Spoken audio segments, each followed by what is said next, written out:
Many tens of thousands have demonstrated for Palestine around the country since October, and will keep on marching until the slaughter stops. But there's a growing sense that marching alone won't be enough to force Labour to abandon its support for Israel's genocide.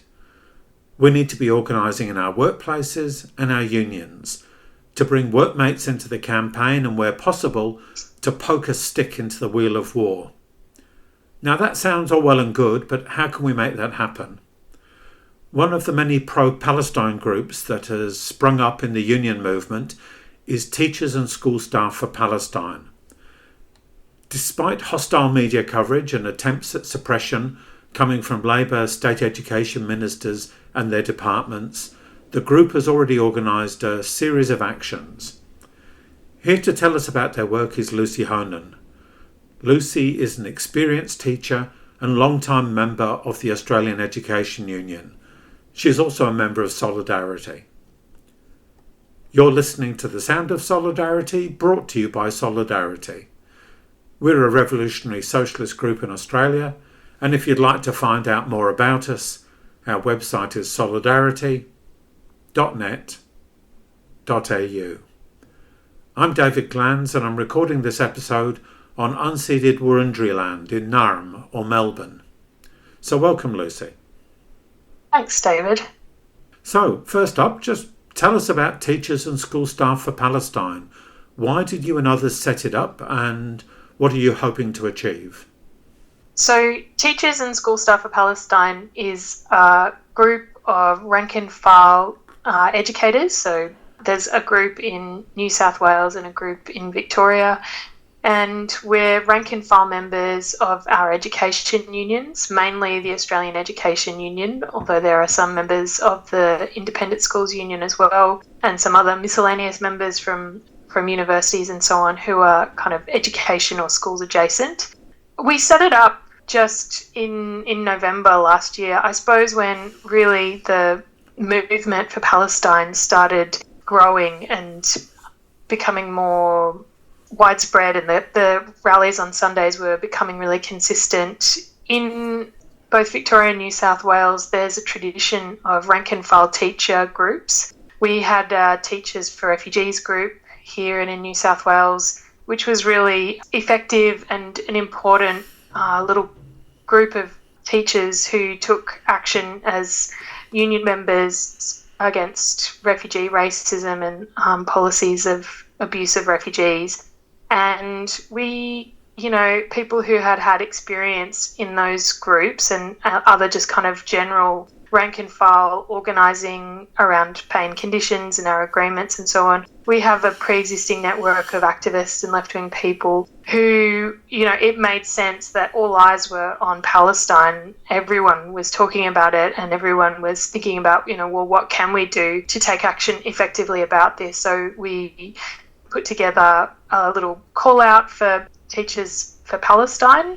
And at the same time, there was the open letter launched, Trade Unions for Palestine open letter launched, and lots of AEU and IEU members signed on to that. And we reached out to those people after a forum to kind of combine our efforts, and, we all merged into one group, Teachers and School Staff for Palestine. And in a lot of ways, the rest is history. We became a very active WhatsApp group, and that turned into school-based actions and meetings and online action.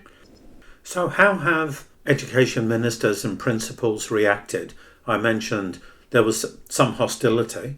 And how have you responded to their argument that it's not appropriate to discuss Gaza in the classroom?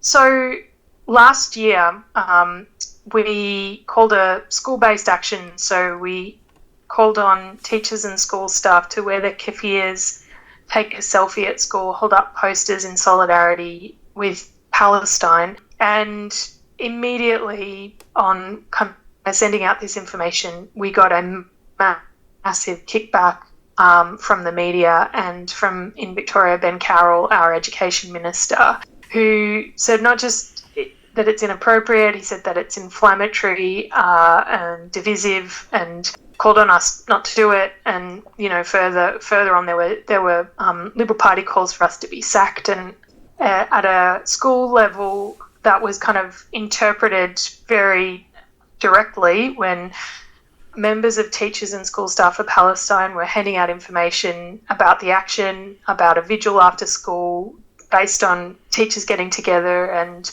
protesting the loss of children's lives. Those, teachers were disciplined. They were sent home immediately. They were told to take off their keffiyehs. And the department deputy secretary sent out very strong warnings to principals about, schools needing to be neutral, teachers needing to be impartial, and, thinly veiled warnings that people who participate in the action would face disciplinary action. We responded to that pretty angrily. I think that just inflamed teachers even more. So people just kind of this is including people who have never really participated in their union or in rank and file activism at all, to hear the department and the Minister for Education tell teachers that in the face of what was clearly by then a genocide, we understood it to be a genocide even though this was before the ICJ case decisions, we were outraged because everything that we teach about in the curriculum is about standing up to bullying. It's about, we're supposed to teach kids to stand up to racism. There's a huge element in the code of conduct that's about taking a lead on human rights. And it's for people who are kind of fresh to politics, I suppose, there was this just bizarre incongruence between all of those things that we were supposed to be doing about things in general and then what we are told to be absolutely silent about in terms of Palestine.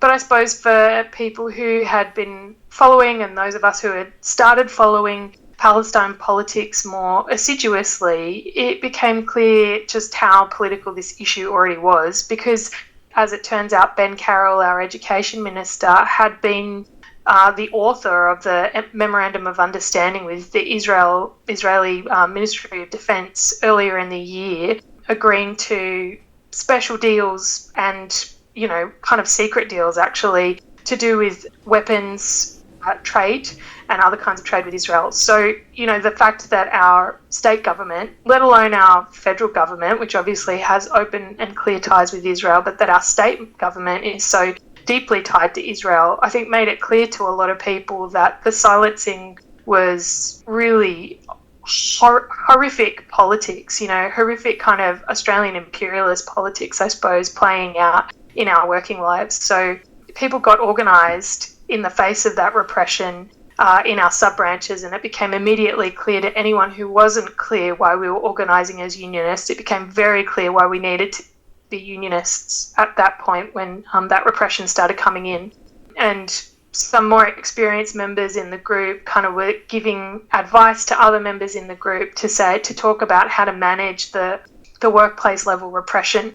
Things like calling a sub-branch meeting and communicating with all the other members at school via the sub-branch email lists and union channels, communicating with other people very obviously as a union member, so saying to people, I'm talking to you about this as a union member, to make it clear that you're not speaking on the behalf of the department, which is one of the things that they kind of said we weren't allowed to do, and we were like, that's fine. It's obviously we're not talking on the department on behalf of the department about this. But it also, in doing that also made it clear that we did need to win the union in as many different layers as possible to a pro-Palestine position. And so that meant it was important to be able to win motions at a sub-branch level to say, well, the majority of union members at this workplace does support Palestine, so we can speak on behalf of the union in that way. And then the regions, which are clusters of schools in a geographical area, also started passing motions about that. And, we are yet to win a more overt and strong position at the state level, but that's definitely a goal that we need to do that. So that was very effective because as a result of all of that workplace union organising, at one school, a principal retracted their attempt to warn a teacher against discussing genocide with other teachers. At another school, a person who had been sent home was immediately reinstated, and the entire region passed a motion of solidarity with her.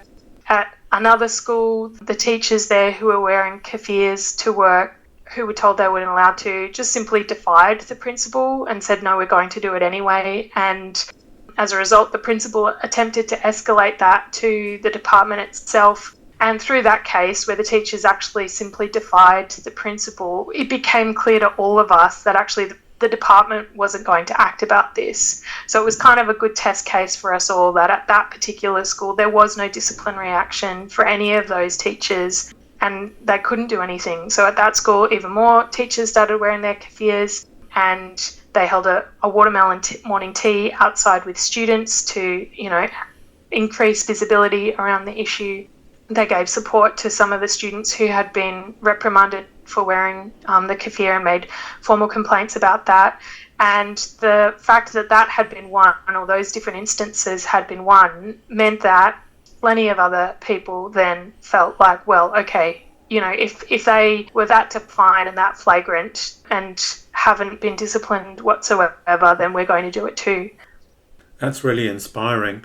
There is, of course, one teacher, a fairly high-profile case where the issue is yet to be resolved. Jason Wong, who has been working from home now for some time as a result of disciplinary measures by the department. Can you talk us through that case, why it's different, but also the kind of support that Jason's been getting? As part of our campaign, we gathered signatories to an open letter calling on Ben Carroll to break ties with Israel and for the Department of Education to shift its position to support teachers to teach for Palestine. And we held a speak out outside the Department of Education, and lots of different teachers spoke at that. And it was a really awesome event because you heard firsthand exactly what teachers were doing in defiance of the department at that time and in defiance of Ben Carroll. And Jason was one of the teachers who spoke out that day. And he was a really actually inspiring speaker. I think he was the most celebrated speaker on the day. He talked about being a science teacher and, calling a spade. And, if it's genocide, it's genocide. I'm not going to dance around it. He talked about the fact that in his classroom, everyone was welcome, no matter where they were from. And he, made a point of saying that Jewish and Israeli students are in his classroom and they're all welcome and all blameless in the current catastrophe that's facing Gaza. And Jason also contextualized the violence of Hamas. So he spoke about the fact that there is a history to October 7 and that, the violence of oppressed people is not the same as the violence of the oppressors. Of course, this is just so taboo in Australia to talk about and to try and discuss the difference between the violence of Hamas and the violence of the Israeli state. And immediately, Channel 7 chopped a little piece of that, of his speech, and the Herald Sun then took it up, and then Zionist took it up, and the department was very, very happy, I think, to find somebody that they could accuse of supporting terrorism. And shamefully, of the department, they have kept an investigation going against Jason for that since essentially that week after he made that speech. And in response to that, we organised an open letter asking for unionists around the country to sign it in support with him, and received a extremely good response. Hundreds of people have signed it. And I think, beyond teaching, so many people have experienced workplace repression around Palestine that it kind of hits a nerve. But for teachers, we took this to our regional meetings. So these are the meetings which are clusters of schools and also sub-branch meetings. And we took a motion in solidarity with Jason and calling on our union leadership to be more open and more public about its support for Jason, because they have been supporting him in the meetings and the discussions and investigation with the department, but they haven't publicly said anything. And Jason has been facing a very public skewering. So we called on them to offer that support. And for so many teachers in those regional meetings, that has been such a key issue. And some of the comments that people have made in speaking to that motion have just been about, the fact that he made that speech on a weekend, in his own time about something, that is absolutely clear to most people, but that the department can claim to control our speech on weekends, and about anything that they think is politically inexpedient or don't want talked about, really hits a nerve with teachers, because it kind of feels like, well, when are we allowed to be human beings, fighting for liberation? If you're not letting us do it at school and you're not letting us do it on a weekend, when are we allowed to do it? So that has been a very galvanizing sort of call to action. And once again, we're really disappointed that the union hasn't responded. The union officials, I should say, haven't responded positively about that yet. But that doesn't mean the support amongst members isn't there for him. It's very widely and strongly felt. No, that's very heartening. However, I'm assuming in sub-branch meetings and regional meetings, there is some pushback on the general question from time to time. Have you found a pattern in amongst people who don't want to support for pro-Palestine motions? And how have you and other teachers responded? I think it's shifted over time, actually. When we first started talking about it last year, the response was a lot more defensive. And even though people had instincts about wanting to support Palestine themselves personally, they were worried, I think. The kind of prevailing mainstream sense that you have to criticise both Hamas and Israel together in the same sentence is the only way not to be anti-Semitic. I think that really constrained a lot of the discussions, although frankly I don't think there was many places where pro-Palestine motions went down where there were people from teachers and school staff for Palestine putting them forward and making the arguments. It didn't take much to knock over those arguments. This year, things have shifted so much, and partly that is just the extent to which Israel has gone. I think for all the world to see, it is a genocide and a horrific one at that, and it is impossible to defend. So, that I think has shifted things. We've been, alongside the motion in solidarity with Jason, we've been calling for members to participate in a union ban against school STEM programs that are sponsored by weapons manufacturing companies. And that motion, again, is very, very popular, and people are very, very keen to support it, to show, in a practical way, their solidarity with Palestine and their opposition to militarism. But some arguments that come up with that one are actually they're slightly different again. Still, you get a kind of nervousness about naming Israel as potentially being anti-Semitic in itself. To name Israel as an aggressor is anti-Semitic. Another argument that comes up, interestingly, is about the Ukraine. So, people will say, well, isn't it important that we are developing support for these weapons manufacturing companies because we need to send this stuff to the Ukraine? That's a fight for self-determination that we should be supporting. And just because it's going badly in Palestine doesn't mean that it's not going to be used in self-defense in other places.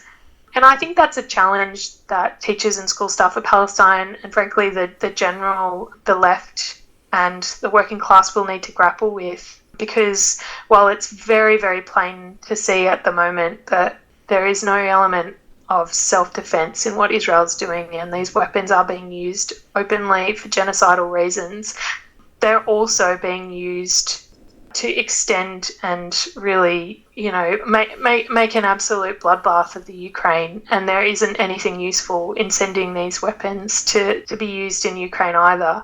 But that message or that argument is less confidently being made. I think those politics around demilitarization and anti-war in general are, I think, still being developed, and they're something on the agenda for all of us to work on.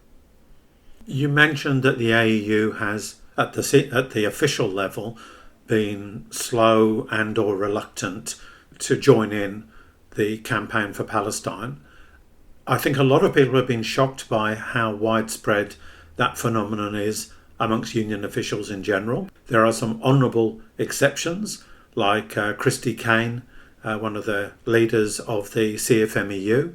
But overall, the experience of most union activists is they've found it hard going to get their union officials to support. My union, for instance, is still refusing, 6 months on, to allow us to take union flags to pro-Palestine protests. And that's an argument we've yet to win. Why do you think the officials have been so reluctant to commit? Many of them who are quite willing to get stuck in on quite controversial questions around racism or sexism or transphobia. Yeah, we've discussed this a lot in Teachers and School Staff for Palestine. I think part of it is just an underdeveloped politics around imperialism in Palestine. I think this kind of came out of the blue for many union officials, that they would be asked to ever take a position on Palestine. And so they perhaps didn't respond with any kind of instinctive pro-Palestine position. But I don't think that's necessarily the excuse in the AEU. So just before October 7, the AEU sent a delegation of unionists, well, part of a delegation of unionists to Palestine, and met up with a Palestine trade union group there, handed over the AEU flag. There's a really nice selfie of that having happened.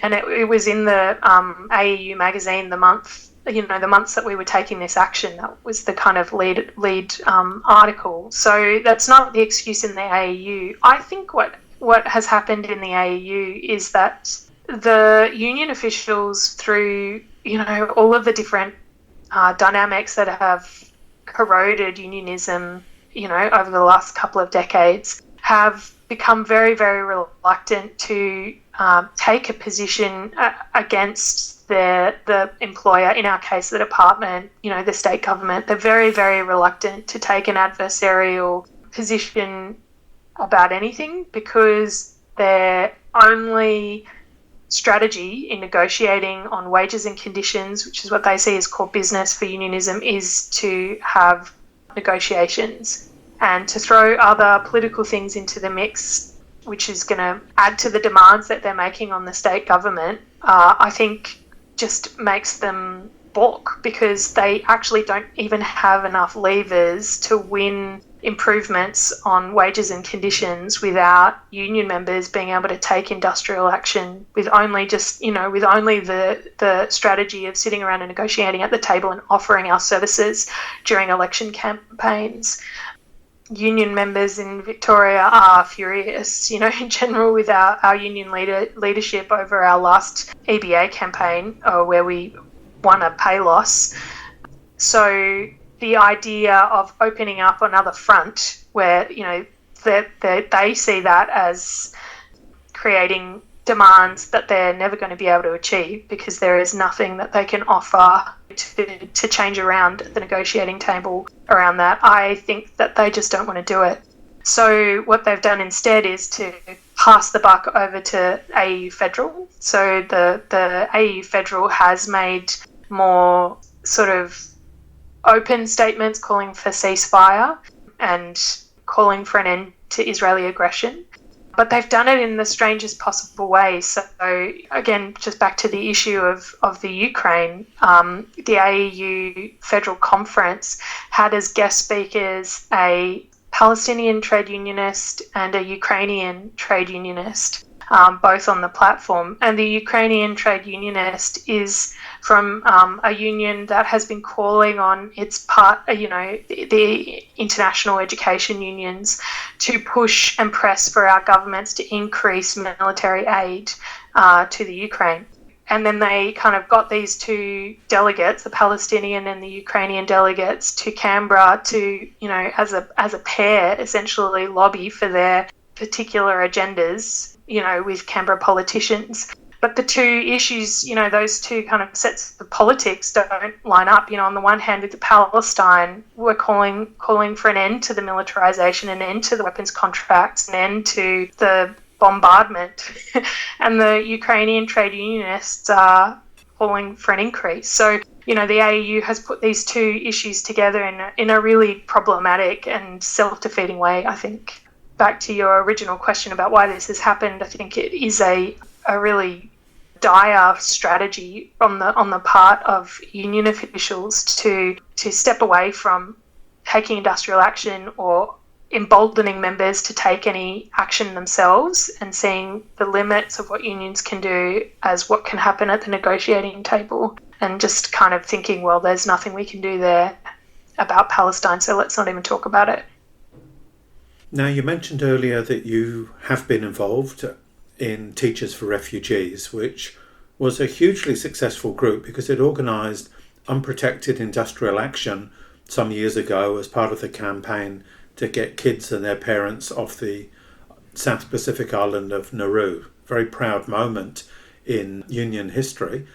How important has it been that you established those networks back then for Teachers for Refugees, for getting teachers and school staff for Palestine off the ground? Is there a heavy overlap? Did the lessons you learned and the networks you build around Teachers for Refugees stand you in good stead?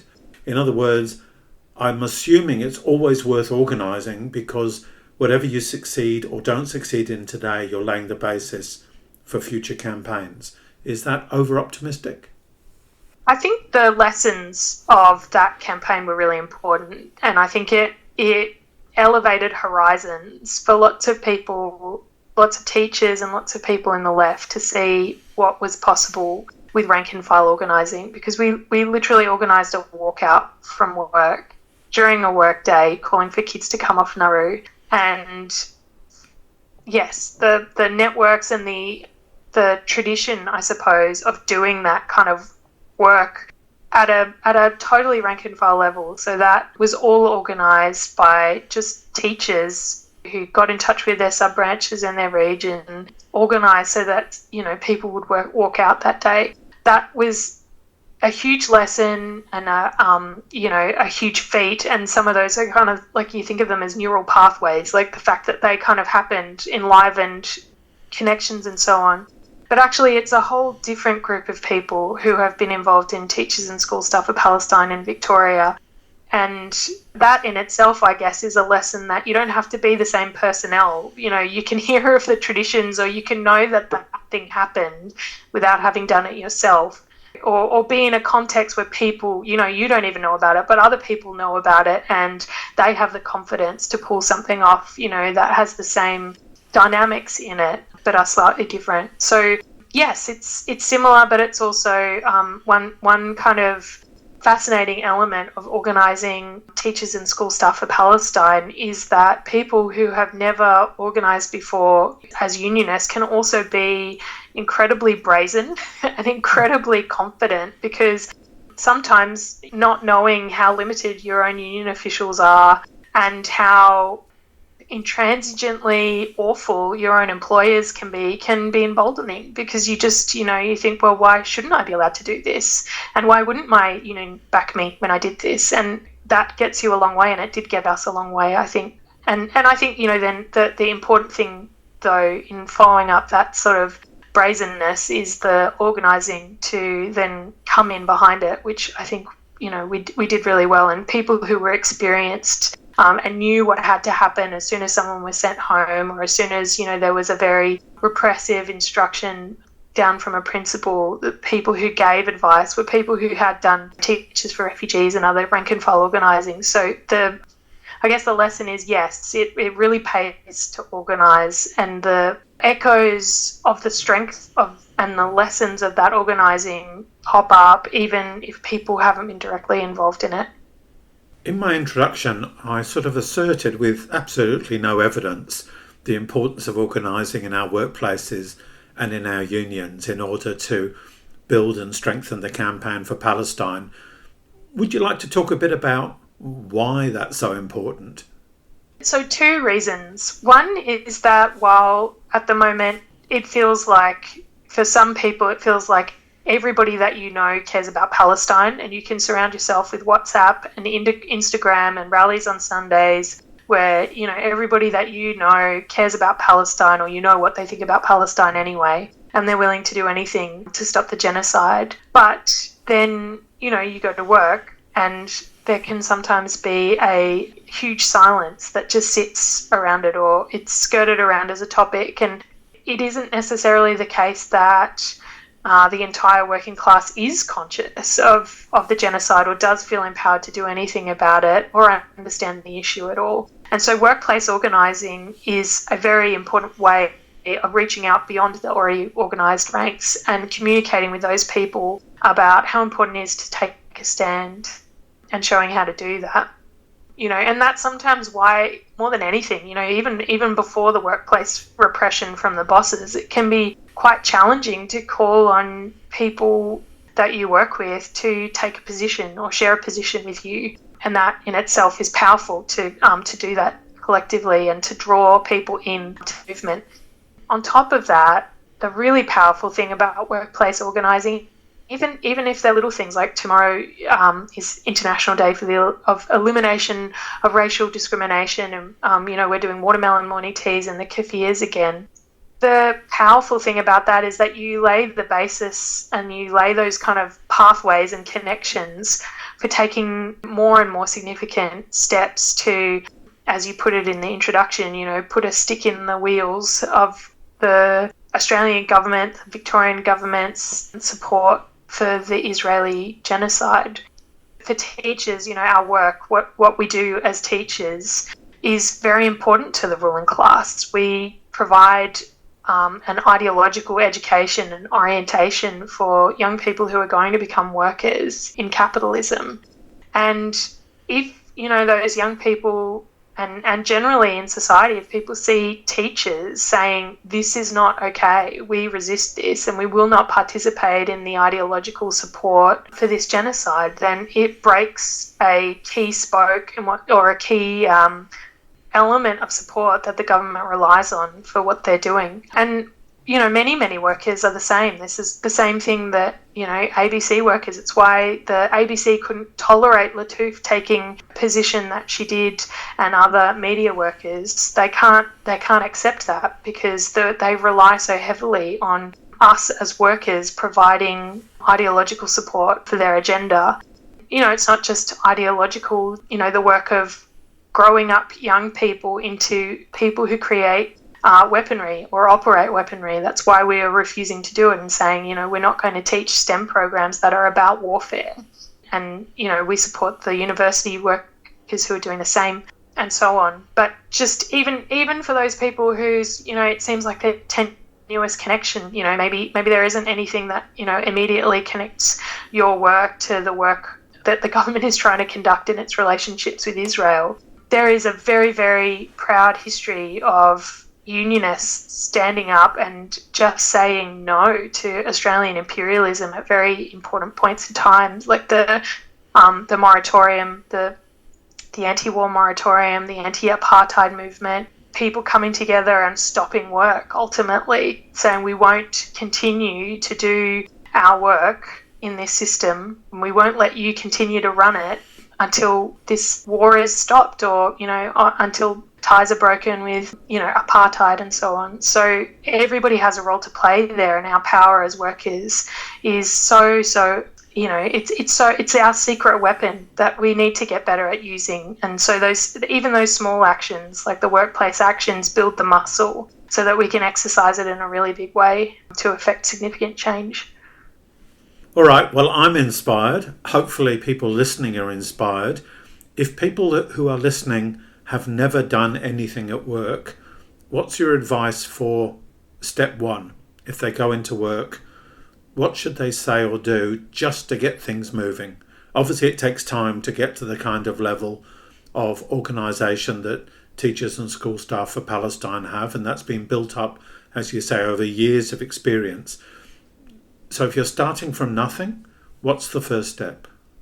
First step is to join your union and communicate with other people at work as a union member. I think that's really important because you immediately are distinguishing yourself as not communicating with people just in a social way, and you're not communicating on behalf of the business or the workplace or the boss. You're communicating in a completely different way, and that's as a unionist with a different set of interests, a set of interests that can be defined by the workers at that workplace.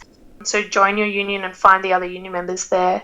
And one other thing I would say that has been useful for teachers and school staff for Palestine is actually potentially not to start at your workplace. Maybe start trying to find other people who are in the same industry as you or the same union as you, but not at the same workplace, and share ideas with them about what it is that's particular about your industry, that, you know, there are little spaces or opportunities that you can challenge the silence, but do it in a way that is going to let you do it potentially multiple times, or to build an audience, rather than immediately get you into some trouble that the boss might use it to set an example with other people. So there's a bit of an art to it, and there's a bit of trial and error as well. But talking to other people and finding other people to collaborate with is really the starting point. So that's why join your union and find some other people who you can talk to about what you could do. All right. Many thanks, Lucy. Really appreciate your time, and hopefully people are inspired, not just teachers, but people in other workplaces, other sectors, to get organised, because I think you and your comrades are setting a great example. Thanks, David. Yep, it's been some of the most inspiring stuff that I've been involved in for a long time. So, yep, right. I encourage anyone to get involved in their rank and file groups and get organising. All right, keep it up, and free Palestine.